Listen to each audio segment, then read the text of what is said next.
Good afternoon, Tony Dattino, doing my Live with Tony. Had a new tip here for you on memory, but the first thing I want to do is let you know it's getting to be crazy time. We are a few days away. This coming Saturday, October 23rd, we will have our 22nd USA Memory Championship, and it'll be streaming live from the Rosen Community Event Center here in Orlando, Florida. And we've got our mental athletes checking in. We have a call with them or Zoom this evening with them at 7 p.m. So we're resending an email out to let everybody know it's 7 o'clock tonight to answer all your questions. And we are all set to go. Anybody that wants to watch the live event, it will be streaming live on YouTube. They can go to the USA Memory Championship website. There's a link on that, and all you've got to do is hit that link, and it will take you right into the live broadcast. So all you need to remember is USA Memory Championship. Go to that home page. There's an arrow that you just need to pop. Hit that arrow, and off you go into the USA Memory Championship. Now, for any of you listening to this that are going to plan to watch it on Saturday, we will be live streaming beginning at noon. But in that spot, we'll be doing the pinball recall game from Lumosity, and that event is being done to seed the seats for the mental athletes. So that will be we'll be doing that from 11:30 till about 12:30, and so basically we'll be seeding people to see who's going to sit in each of the different seats. And you think about that, and we've learned over the years that mental athletes want to know what seat they're going to sit in, and very often there's a strategy and some stats and math that goes through that, and they want to know where they're sitting. So we have an event to seat them, and therefore they can get to pick where they want to sit. And it's not always 1 through 14, as we would think. It sometimes is number 1 wants to sit in seat 7. And there's some statistical calculations they go through in that, and this is how they figure out where they want to sit as an edge. In any case, we start with that. We have Ruben Romanowski, who is the CEO of the center, and will welcome us and tell us why this event was important for him to be hosting at the Rosen Center. And that will be followed by Bob Schaefer, who is from Lumosity, the chief scientist at Lumosity that helps figure out what the games are in Lumosity, and he will be there, and then I will be there, and then off we go. So between 12:30, 1 o'clock, we'll be having those introductions, and they have a couple of mental athletes talk about why they wanted to be part of the USA Memory Championship. At 1 o'clock, we're off and going. Words to remember. They will get their list of 300 words, and they'll be able to get up off their seats and go about. We have a good-sized conference room that they will be able to go to, and it'll have some chairs if they want to sit. They want to write notes. They can walk around. They can go outside if they want. But they have 15 minutes to be back up on stage, and we will begin at around 1:15, 1:17 maybe. We'll start rattling off the first group of words to remember.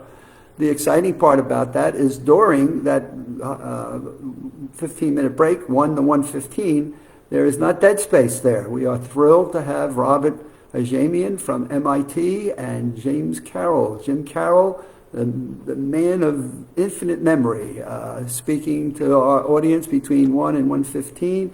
And if there are any questions that people have of Robert or Jim, they're welcome to have them. But so there's no dead space. When people talk about dead space, one of the things we've learned is people want to know about memory, and anybody that watches it or tunes in for it, they're always looking for, hey, what's going on? Well, how are they doing that? So we filled what people would traditionally call dead space with information and education. So sometimes those are the best spots in the whole day.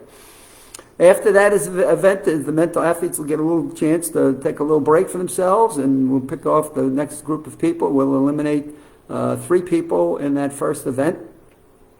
So the next group of people shall move forward into the long-term memory. And our mental athletes have had a month to study winners of the Winter Olympics and winners of Pulitzer Prizes in authoring books and studying all that we can about the periodic tables. And they have had a month to study about 2,500 bits of data. I saw the questions we'll be asking him. I got to see those yesterday, and I'm like, my goodness, if these men and women can get to these questions and answer these questions, my goodness, the amazing factors of human memory. It's awesome. It'll prove to everybody, my goodness, the men and women can take this stuff, and then they have skills that they can learn.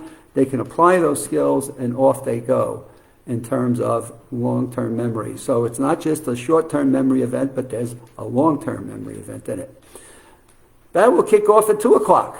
And so at 2 o'clock, we'll get back up on stage, and off we go. So here are the questions, and here's how we start to ask the questions, and here's how they get to fill the answers. And they get to miss 2 times, and after the second miss, they're out of the competition. And so we will take that down to 6 people, and those 6 people will join us for the tea party.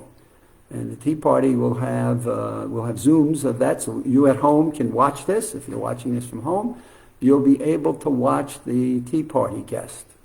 And we will see 4 people giving out their different bits of information, from their phone numbers to the addresses to different activities of food and things that are important to them. And it's like you meet somebody and you want to remember their name and some information about them. Let me just grab that and cut it right off.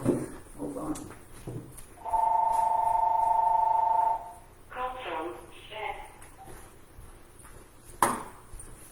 Should have had that right with me and just picked it up, and it was a spam call. In any case, so we have the tea party, and they'll have mind maps in front of them, and they'll be able to listen to these people. It'll be on screen. Our home audience will be able to watch it, and you can play along with the mental athletes. So when they go off their study period, and they'll probably do their studying right there, they come back on, and then we start going through our tea party. 3 strikes, you're out. And they get 3 misses, and they're out of the party. And that leaves us with 3 people, which, if all goes well, by 4 o'clock, we'll be doing what we call our double deck or bust. It's the 104 cards. I have finished putting together the order of the decks of cards that they will have in their hands. Here they are. I have personally put these into orders. All decks are consistent in the same order. I'm not showing you any of the cards in this deck, but here they are. And they will have 5 minutes to remember the order of the 104 cards that they'll have in those 2 decks. Those decks are sorted together, so they're not one deck and the second deck. They're mixed. So I just split the cards up that way so they would house themselves well in the boxes. But they will then go head-to-head with the last 3 mental athletes. First card, second card, third card, fourth card, fifth card, sixth card. And off we go. And by the way, if we get more than 1 person or 3 people through the tea party, we have a few extra decks of cards. So if everybody wants to get through the tea party, we're knocking it over the fence. They're demonstrating the amazing power of human memory, and we got a grand slam. So we're prepared to go through 6 decks of cards if we don't eliminate anybody from the tea party, which happened to us one year where we could not eliminate anyone from the tea party. Blew the audience away. Amazing skill of the mental athletes, and therefore we've now learned that coming through that event, 6 people, we have 6 packs of cards, double decks, ready to go. So that is where we are in terms of the events. So we're now putting the final touches, getting our speakers together and their segments and where the agenda is, and we're Zooming with the mental athletes at 7 o'clock tonight. Travel arrangements, the amount of, we got some food that we've ordered that I've got to go pick up. So the amount of work and planning that goes into this is totally, totally underestimated by anyone that ever gets to see the event live. And when they see it, they just look at it and say how marvelous and how amazing it is that you are able to do this in the way you do it and with the fluidness of it. And so to that degree, I'm thrilled to have people around me that work on this, and I start with Karen Pinson, who's the COO of the operations and pulls this all together. She's amazing and is a gifted, organized, well-thought-out person that thinks about just about everything and anything. Whenever I've had to ask her a question, did you think of this? Did you think of that? And what's great? The answer is always yes, I have, and here's the answer. So having Robert Ajamian from MIT on the team really gives us the guidance of what events do we have, how do these events strike in terms of memory. So he works at the McGovern Brain Institute at MIT, a rather significant institute that researches memory, and so he is an invaluable resource. And then, of course, our speakers that we have, Jim Carroll. I've known Jim now for over 10 years, amazing feats of what he does. We have Chris Baldassaro from Columbia University is going to be speaking, Bob Schaefer from Lumosity, and hoping to have the author of the Maximum Memory Mastery online course with us. Maximum Memory Mastery is currently our online course that we put together with Michael Dottino. And so if all goes well, we are going to have one heck of a great day, and looking forward to our 22nd USA Memory Champion on Saturday. If anyone has any questions on this, go to the USA Memory Championship website, usamemorychampionship.com website, or send me an email. It's at adottino, that's adottino at AOL.com. And let's get any questions that you may or have by Saturday morning. It's going to be a little bit crazy here. Karen is flying in from Pennsylvania tomorrow, and we got to tighten up, and then we're meeting with the university film streaming crew on Friday afternoon, and before you know it, it's going to be Saturday morning, and off we go for our 22nd event.